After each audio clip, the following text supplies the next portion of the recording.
Hello, welcome to Paleo Greenbird. I'm Greenbird. I hope you're having an awesome day. If you are not, please shut this video off, go outside, breathe in some fresh air, chase a bird, do whatever you need to do to lift your spirits, and then come back and start watching this video.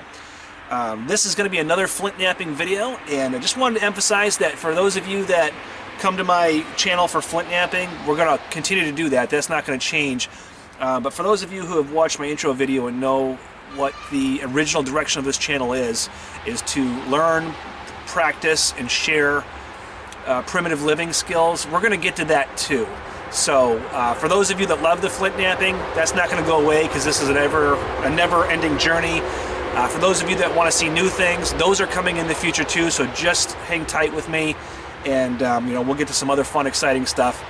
This particular video is going to start a series of videos, a Flint Knapping video, where I am going to try and make as many tools out of this beautiful stone here as I can, and that kind of comes from the fact that I feel that when I flint knap, I produce so much debitage and so much material that I kind of feel bad wasting, because I know that there are some others out there that for example, U10 bears, I know that you could use a lot of the debitage that I produce because of the way that you knap can reduce those stones much thinner than the way I knap. So you can use those smaller pieces, and there's tools in there that I make, and so this is going to be a video that will hopefully reconnect me with those ancestral genes and that ancient DNA that will help me appreciate the rock and get as much as I can out of it, because the old boys went to so much work to get this. There's a number of ways that they would harvest these rocks depending upon what type of stone it is. Some of it is much more complicated than others, but they would harvest these rocks, they would travel with them, they'd break them down and create arrow points out of them, and they were just as valuable to them as, to say, a knife that we would go and buy at whatever place we buy it. Maybe you buy a Mora knife or whatever your knife of choice is. You work hard for that money, you spend that money, you care for that knife. It's no different with the old boys. They took a lot of time and care to make these knives, and they were very valuable to them. So I am going to see how many tools of whatever type I can get out of this one stone. So this right here is a nice piece of Dacite, and just by looking at it I can tell it's a high quality piece of Dacite. If you're not familiar with Dacite, Dacite is basically a form of obsidian that's much more granular in nature, so it's not as glassy, even though it still flakes very predictably. It's much less messy. That's one of the things I don't like about obsidian, is it's just so messy, and it likes to bite. So my plan is to reduce this biface, or this spall rather, into some sort of a large point, whether it be a hand axe, a spear point, or maybe we just get a little arrow point out of it. Doesn't matter. But I'm going to treat this like it's gold. So I'm going to try and get every flake I possibly can. I've emptied my bucket. There's nothing in there but dust and some water. But I'll leave that there because that water helps keep the dust down once it starts to dry out. It's been really rainy here. So I hope you enjoy this series, and let's just get to it. So I'm going to start off by taking my medium-sized copper bopper, and I'm just going to kind of trim the edges a little bit, just to get the stuff off there that I don't really need to worry about. I could use a hammerstone for this too, and maybe in some of the other videos I might. I would love to get away from copper. As much as I love copper, copper is really user-friendly. And I don't really have a problem with copper, but I'd love to do some more abo knapping. I just don't have the proper tools.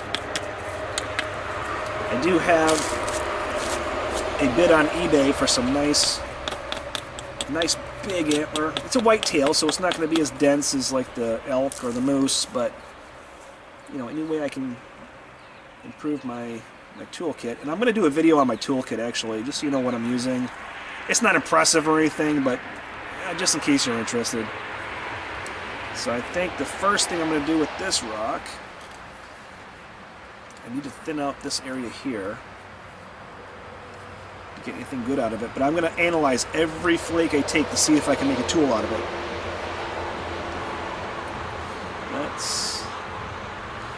I'm going to take this flake right here to try and reduce this ridge. I don't know if I'll get a tool out of that or not, but we'll see. Let's use the grinding stone I have here. I have another grinding stone, but this one I kind of leave on my porch, so it's always there. It's probably full of water because it's been raining like crazy here, which is part of the reason I haven't had videos posted recently, but also because of the holiday. I've had some family over, you know, and of course family is the most important thing you have, so let's see here. I don't really like that. Reevaluate the rock. If you've watched my videos, you know I don't like to build platforms. I like to just take natural ones.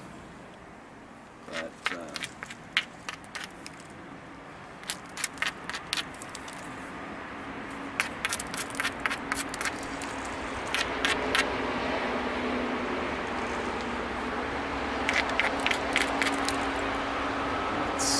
I'm going to take that same ridge I said I was going to take earlier. I'm just going to take it.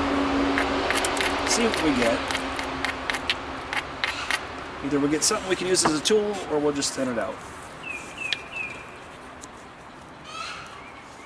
Support it against my leg, but I'm not pressing it. I don't want to stop that flake from traveling, especially since in this particular situation, I got to move that camera up a little bit. Especially in this situation where I have a ridge to follow, but it's not perfect. So I want to make sure I'm taking advantage of every opportunity that I have. I'm going to hit it a little bit high. I'm going to hit on the high side. So instead of hitting it real low on that platform right here, I'm going to hit it a little bit higher. A little bit higher. So I get a deeper flake. It's a better chance of driving that flake across that ridge, since that ridge isn't optimal. So. Oops. Didn't mean to do that. Regrind.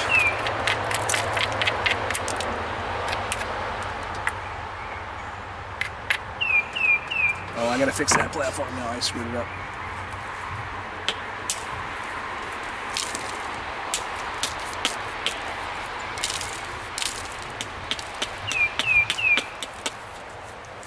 I'll probably leave that in the video. I don't mind showing my screw-ups. I'm just trying to keep my videos shorter so people stay with me throughout the whole thing. But I know sometimes it's tough. You get a video that's too long.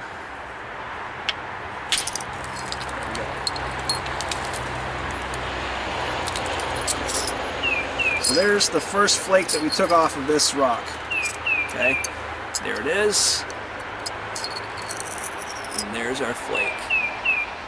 And there's a tool of some sort, or a bird point, or something. So